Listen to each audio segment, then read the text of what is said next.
Olá, eu sou Maurício Salchini. Estamos aqui para gravar um podcast sobre os 10 anos da EPT Tarifa Zero de Maricá, que é alegria nossa, né? Com a convidada aqui, Nick. Prazer. Moradora de Maricá, mãe do Miguel, não é isso, Nick? Isso, mãe do Miguel Henrique, tem 5 aninhos, autista nível 3 de suporte, e eu sou autista nível 1. E Nick de sorriso fácil, né, Nick? A gente estava aqui nos bastidores contando que é muito bom contar piada para Nick, que ela ri fácil, não é isso, Nick? Obrigado. Estamos aqui com o doutor Luiz Carlos, pré-candidato a vereador.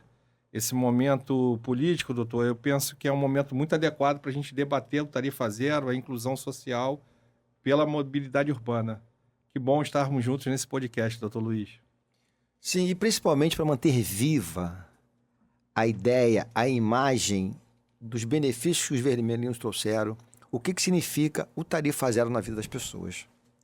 Isso. Nick, doutor Luiz Carlos trouxe um momento aí histórico e a gente queria entender de você, mãe do Miguel, também autista, você também autista, o quanto o Tarifa Zero inclui e possibilita que a vida do autista seja mais fácil na cidade de Maricá. Conta pra gente o que você já estava contando nos bastidores pra gente. Então, como a maioria das pessoas sabem, os autistas, as pessoas com deficiência, têm direito ao passe livre, mas isso demora um certo tempo para você conseguir, né? Que tem que ter o pedido médico, né? Da entrada, um processo de mais ou menos 120 dias, né? Para que tudo fique pronto. E geralmente atrasa, então se estende esses 120 dias. E com o vermelhinho, isso adiantou muito a nossa vida, da gente não ter que ter gastos, né? Que a gente já tem, as famílias atípicas, gastos elevados. A gente não ter gastos e fazer a mobilidade das nossas crianças para as terapias, para os eventos que a prefeitura promove. E tudo isso encurta, né, o nosso tempo de trajeto até os locais e evita que nossas crianças também entrem em crise, tendo que esperar ônibus. Às vezes você tinha que esperar um mais barato para poder conseguir chegar ao local. Que bom que essa barreira econômica caiu aqui em Maricá. Sim. Nick, você estava contando pra gente do primeiro grupo de motoristas, o afeto que eles tinham no tratamento com os autistas, tem um comportamento que é necessário. Eu acho que era importante você explicar pra gente qual é o comportamento necessário de um motorista que serve a população de Maricá e elogiar esse primeiro grupo de motoristas, que realmente foi um grupo especial. Queria que você contasse pra gente. Sim, alguns autistas têm a dificuldade, né, quando vai subir no ônibus, de passar pela roleta. Então, alguns pais têm a necessidade de pedir que seja aberta a porta traseira para que façam um embarque. A maioria já tinha a noção das dificuldades que a gente passa, pedia ou o passageiro ou ele mesmo depois rodava a roleta, né, para contabilizar que passou a pessoa e deixava a gente seguir a viagem tranquilo, sem a criança entrar em crise nem nada. Hoje em dia, a gente tem maior dificuldade de pedir que abram a porta traseira. Alguns motoristas não respondem muito bem, né? Não são muito educados, ou até mesmo se negam a abrir a porta, que dificulta mais ainda a gente passar com as crianças na roleta. Eu comentei com a Nick, doutor Sim. Luiz Carlos, que eu não sabia dessa necessidade também. Então, se eu fosse um motorista de ônibus e não fosse treinado, eu talvez não entendesse essa necessidade e a necessidade da criança. Eu queria que o senhor contasse, doutor Luiz, o treinamento que foi ofertado para o primeiro grupo de motoristas. À época, o senhor era o presidente da empresa. Eu tive o prazer de trabalhei com o doutor Luiz Carlos nesse primeiro grupo, e eu sei aonde foi, mas gostaria que o senhor contasse por que o senhor procurou esse treinamento, o que o senhor visava oferecer para a população quando treinou esse primeiro grupo, e foi um treinamento muito bacana. Como fui responsável pela implantação desses ônibus, eu sempre tive a preocupação de olhar mais para frente, como dizem, de pensar fora da caixinha. Eu tenho pessoas com deficiência na minha família, então conheço bastante as dificuldades. Por onde eu passei, eu sempre tento adotar políticas que consigam atender a expectativa das pessoas com deficiência.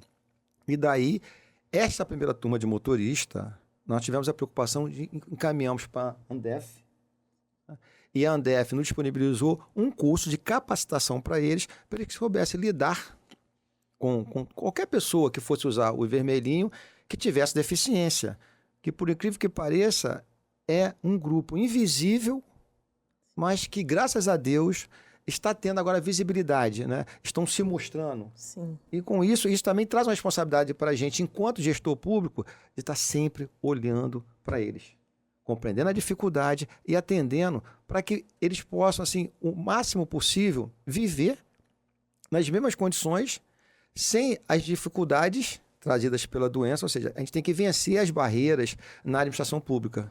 E o que é vencer essa barreira? É dar condições para que eles possam levar uma vida extremamente compatível com a deficiência e sem nenhuma discriminação no que se refere às pessoas que não têm a deficiência. Luiz, enquanto pai, eu queria trazer uma coisa prática.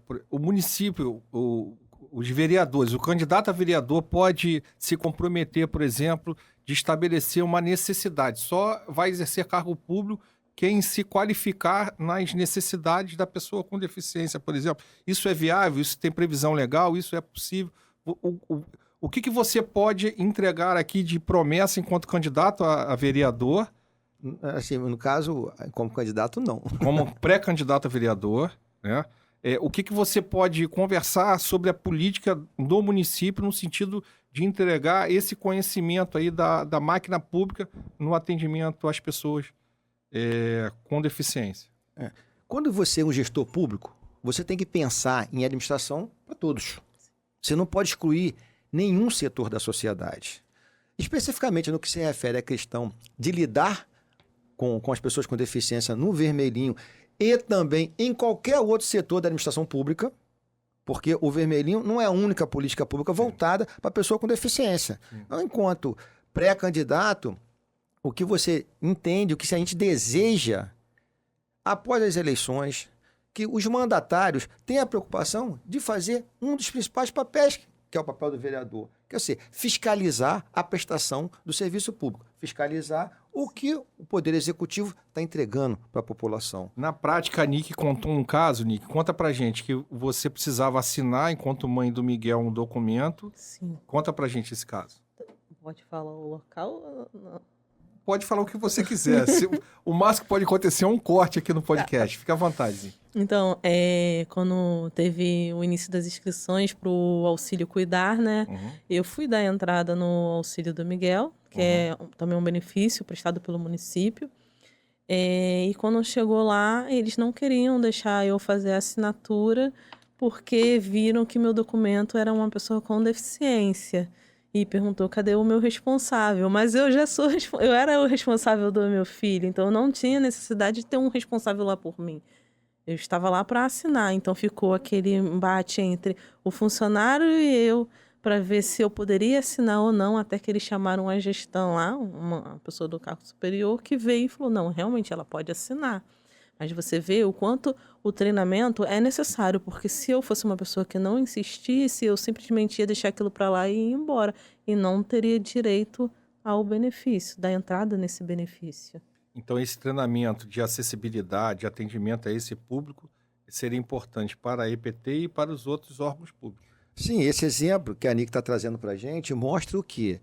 Uma falta de capacitação de todos os servidores que lidam com o público, de um modo geral, para saber lidar com as diferenças.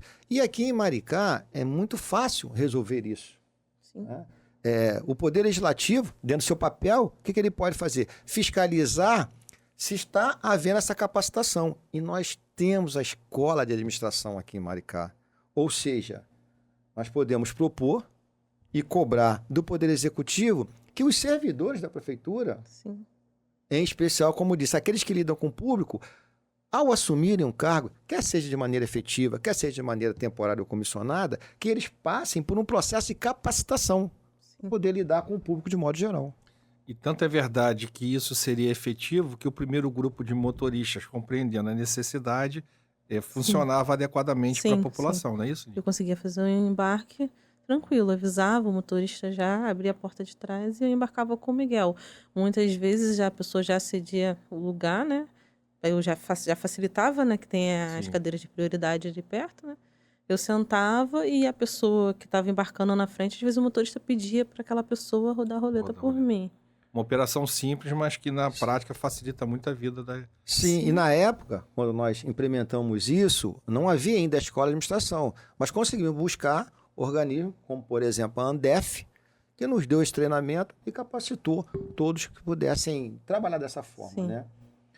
Agora, o que a gente observa hoje, que é uma preocupação, né, contínua, com essa mudança do modelo de como a EPT está funcionando, ou seja, quando nós implantamos, os motoristas eram servidores públicos, ou seja, eles tinham um vínculo permanente com a administração. No modelo atual, que foi terceirizado o serviço, tem que se aumentar essa preocupação do gestor, do presidente da EPT, quem tiver à frente da EPT, ele inserir na própria exigência, quando da formulação do contrato, que esses motoristas venham já capacitados. Nick, não sei se você sabe, mas o Luiz coleciona secretarias. Vai falando aqui, Luiz. Você foi secretário municipal? Segurança Pública, primeiro presidente da EPT, Vermelhinho, secretário de Transporte, secretário de Defesa Civil, secretário de Trânsito, secretário de Defesa Civil de novo e secretário de Inteligência Fiscal. Viu? Por isso que sabe tanto de política pública, não é isso, Nick? Além disso, o senhor é advogado? Sou delegado de polícia, sou professor universitário e agora também advogado. E antes da gente começar esse podcast, ele me autorizou a cortar ele, se ele estiver respondendo, porque é um delegado, quando você corta, você pode pagar por isso, não é isso, Nick? Mas ele é bom de fazer isso, dar corte, ele é muito bom. Ele deu um corte aqui, sutil, de forma inteligente, que passou. Ô, Nick, conta pra gente quando você foi em São Paulo, Nick. Conta aí pra gente. Então, gente, como a gente sabe, alguns autistas têm hiperfocos, né? Interesses em coisas, objetos restritos. Eu adoro cores, principalmente vibrantes. Então, eu fui visitar o santuário, né? Quando eu era criança, tinha uns 13 anos. E fiquei encantada com aquelas paredes lá pintadas, os azulejos. E fiquei olhando com a família lá junto. E, de repente, segui o caminho olhando para as paredes e me perdi da família. Quanto tempo perdida, Nick? Mais de 2 horas lá sumida, a mamãe já chorando lá, que eu sumi, o pessoal me procurando, já pedindo a Deus para me achar, e depois graças a Deus, conseguiram me encontrar. Mas para você ver, até nessa parte a gente consegue entender como o autista ele tem alguns pensamentos restritos e como é importante a gente ter sempre um olhar clínico sobre eles, porque como é que pode acontecer uma coisa em questão de segundos e, de repente, vamos dizer, mudar aquela trajetória, como, por exemplo, um motorista não abrir a porta para a criança, por trás para a criança subir e desencadear uma crise desnecessária. Nick, eu queria agradecer por você me ensinar pequenos detalhes que fazem a diferença na vida de vocês.